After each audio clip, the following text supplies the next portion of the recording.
Hi, I am Irma. I've always been a daddy's girl. No, that's not me. That's me.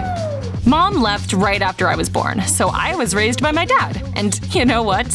He was the best father in the world. All his friends adored me. For as long as I could remember, Dad and I lived in a trailer and constantly moved. I often skipped school, took Dad's bike, and drove around whatever town we were staying in. One day, I came home and found Dad in a terrible mood. Your principal called. You've been expelled. It's not a big deal. Since when does something like that bother you? I want you to go far in life, and for that you need to study. Tomorrow, we're moving to another city and starting over there. At first, I didn't think Dad was serious, but a few days later, our trailer arrived at a Kentucky town. I realized Dad was serious. He transferred me to a local school and found a job. I didn't want to study, but I also didn't want to upset Dad. He was my best friend. When I woke up the next morning after our move, I decided to make eggs sunny side up, our favorite. But Dad didn't come for breakfast. He didn't return to the trailer or answer my calls that day. That wasn't unusual, so I didn't worry. However, when Dad didn't come back the next morning, I wasn't so calm anymore. I called him several times, but his phone was off. I had to spend the night alone in the trailer again. I'd always thought I was brave, but that night, my stomach was in knots. A thunderstorm was raging outside. Tree branches were creaking, and at midnight, someone scratched at the door. When I heard the strange sound again, I remembered something Dad once told me. Always face your fears. At first, I could only see two glowing eyes in the darkness, but then the lightning flashed and I saw…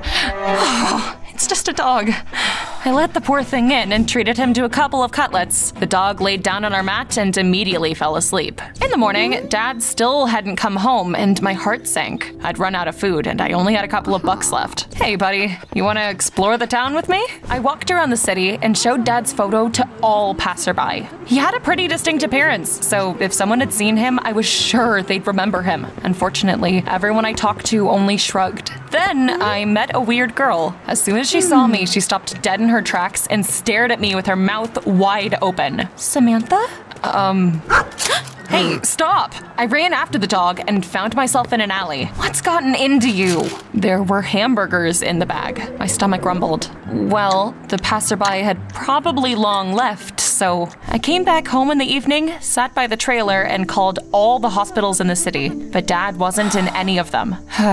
I need to think of a name for you. How about Wolf? Judging by the way he wagged his tail, he liked his new name. The next morning, I decided I would go to school. I was on my way there when a cool car stopped in front of me. The boys in it were staring at me in admiration. Wow! Hop in, we'll give you a ride. While I wasn't ugly, I also wasn't so stunning that boys would lose their heads over me. So the way they were acting was beyond weird. Still, I didn't say no to a ride in a cool car. Samantha, I love your new style. It suits you. Samantha, that weird girl had called me by that name a day before, too. As I thought about it, we drove by a huge billboard, and what I saw left me speechless. The person smiling on it was myself. Well, it was a girl that looked a lot like me. There was a date of a concert on the poster. It seemed Samantha was a famous local singer. Soon, we arrived at school. The boys who gave me a ride apparently studied there too. I felt like a real star as I was getting out of the car. The guys walked me to class. As you can see, my classmates mistook me for Samantha too.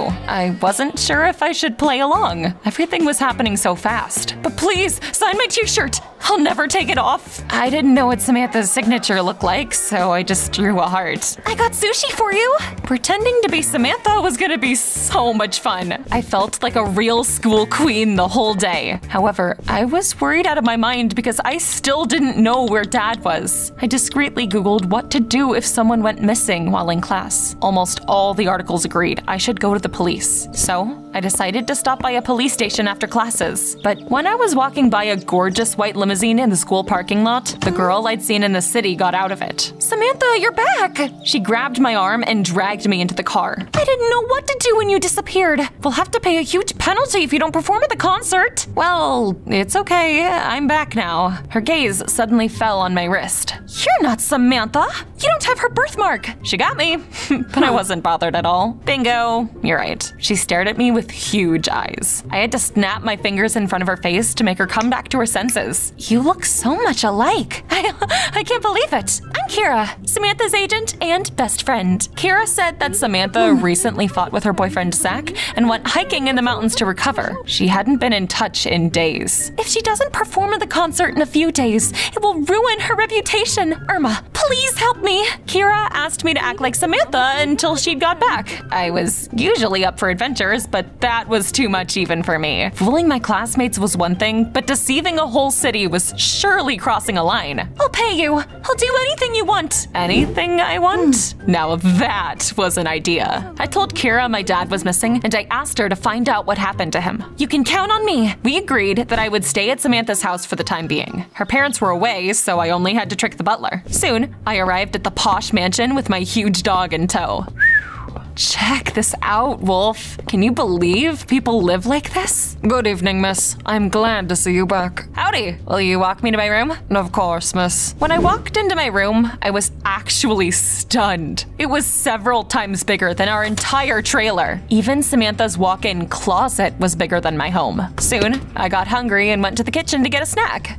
There was nothing good there, though. I used the card Kira had given me, and I ordered a pizza. After saying goodbye to the delivery guy, I sat down in the living room and opened the box. A pepperoni pizza, my favorite. It smelled delicious. Wolf buddy, help yourself. One of the main upsides to living in a mansion was that it came with a giant swimming pool. I hoped Samantha wouldn't mind if I took one of her swimsuits. Cannonball! I believed that Kira would find my dad, so I relaxed and enjoyed my life. But at some point, I got an upsetting message. Kira sent me Samantha's schedule. Did she ever catch a break? Jeez. Half an hour later, a personal fitness trainer came over. He was quite a looker. So instead of working out, I flirted with him. After that, a cosmetologist came for a visit. You need a mask yesterday. Oh, what in the world? Leave it on for 1 hour. Yeah, no way. Next came a vocal coach. I had to ask the butler for help. Miss Samantha is not feeling well. You'll have to reschedule the lesson. The butler was a lifesaver. I finally came back to the living room and was about to finish my pizza when the door opened again. A guy walked into the living room with a huge bouquet of flowers in his hands. When he saw me, he froze in place and his eyes bugged out. Are you eating a pepperoni pizza? And you let a dog into your house? Samantha, are you feeling all right? I tensed up and smiled tightly. I'm perfectly fine. My, preferences just changed. I'm sorry that we fought. Let's start over. It finally dawned on me that I was talking to Zach, Samantha's boyfriend. Consider yourself forgiven. I decided not to think about Samantha for the moment. She could only blame herself for running away. I know you don't like bikes, but would you maybe come with me to the motocross tomorrow? Your support would be really important to me. It was only at that moment that I noticed Zach's biker jacket. It seemed that we had a lot in common. I'll think about it. Do you want to go out? I'm tired. Some other time. Before Zach could protest, I pushed him towards the door. That evening, I brought Zach's bouquet to my room and looked at it for a long time before going to bed. I'd never gotten flowers before. It felt really nice. Samantha was one lucky girl. The next morning, I got both good and bad news. The good news is I found your dad. The bad news is he was arrested for theft. What? I couldn't believe what I was hearing. Dad wasn't a thief. Of course, instead of going to school, I headed straight to the police station. It's a bad idea. You might get recognized. My dad needs me. In the end, Kira had to do as I said. On the way to the station, she told me about Zach. It turned out, Samantha got mad at him when he hadn't come to watch her perform. Zach had an important race at that same time, but Samantha didn't care about that. They seemed like very different people. When we arrived, Kira stayed in the car. I came up to the policeman on duty and I asked him about my dad. We aren't letting in any visitors. Come on, don't you recognize her? Forgive my colleague. I'll walk you to your father. But first, could you sign this for my daughter? She adores you. I drew another heart and the policeman took me to my dad. Irma? Shh. Call me Samantha. What happened? Dad told me that he'd gotten a job as a loader. They were unloading a shipment of valuable jewelry and some of it went missing. He got blamed for that. I think my boss, Mr. Brown, set me up. He pinned the theft on me and took the jewelry. Don't worry, I'll get you out of here. Samantha, stay away from those people. I wouldn't be me if I just left things like that. I was about to head to Dad's company after leaving the station, but then I got a call from Zach. He reminded me about his motocross race and asked me if I was going to be there. I hesitated, but ended up agreeing. I felt right at home there. Of course, I cheered for Zach. Come on, Zach, you can do it. He was really good, and he won. After the race, Zach ran up to me, picked me up, and spun me around. It's all thanks to you. God, his eyes were something else. It was like looking at the sky. We heard cameras clicking. After posing for the reporters, I took Zach aside. Would you give me a ride? You mean on my bike? Instead of answering, I put on a helmet. Of course, Zach was shocked, but immediately agreed. Soon, we arrived at Dad's company. I asked Zach to wait, and I crept up to the door. There were a couple of employees standing next to it, and I overheard their conversation. I don't think it was his fault. It was all Mr. Brown. He did it before, didn't he? Set people up. Dad was right. I watched them, and I figured out which office was Mr. Brown's. After that, I came back to Zach. Now was not the best time to sneak into the building. What were you doing there? I didn't say anything, and I just sat down behind him. On the way back, Zach stopped at a small cafe so we could eat. I ordered a salad to stay in character. As I picked at it, I couldn't help but sneak envious looks at the juicy steak Zach was eating. Should I order you a pizza? You know what? That's a brilliant idea. You used to count every calorie. Now you seem more real.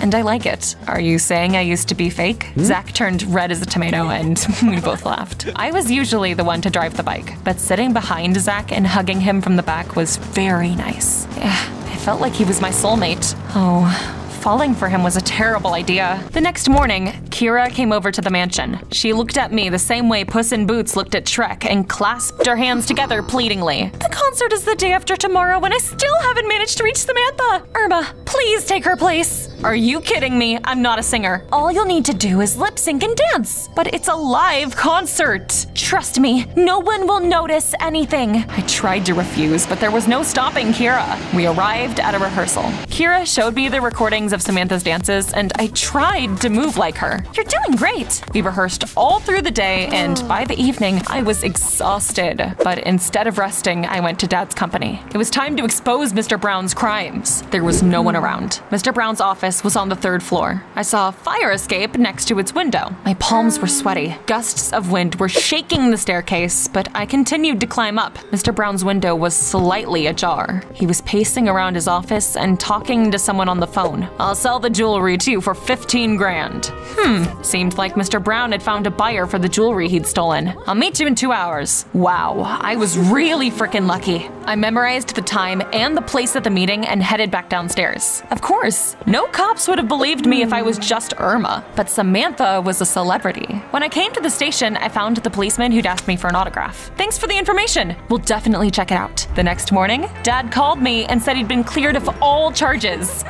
Yes, I'd done it! But I couldn't see my dad just yet. That evening, Kira and I arrived at the concert venue. The stylists were already waiting for me in the dressing room. To say that I was worried would be such an understatement. The stylists did their magic and left. I was left alone until someone walked into the dressing room. I turned around and saw Zach. I missed your concert last time, but I won't make that mistake again. I tried to stop shaking, but it was useless. Zach took my cold hands into his and brought them to his lips. Goosebumps ran down my spine. I wasn't scared anymore. I care about you a lot, Samantha. I heard another girl's name and flinched. Zach was a great guy, but I was nothing but a liar. Still, that didn't stop me from falling in love with him. It seemed like he was about to kiss me, but then Kira burst into the dressing room. Samantha, you're up! I could practically hear Dad saying, always face your fears. I took a deep breath and went on stage. The audience cheered like crazy. The music started to play and I moved. Thanks to Kira, I knew the dance well and hardly needed to think about my movements. I was opening my mouth and and humming the words softly when the music suddenly stopped. I looked at the wings and saw Kira at the DJ console. She was the one who turned off the music.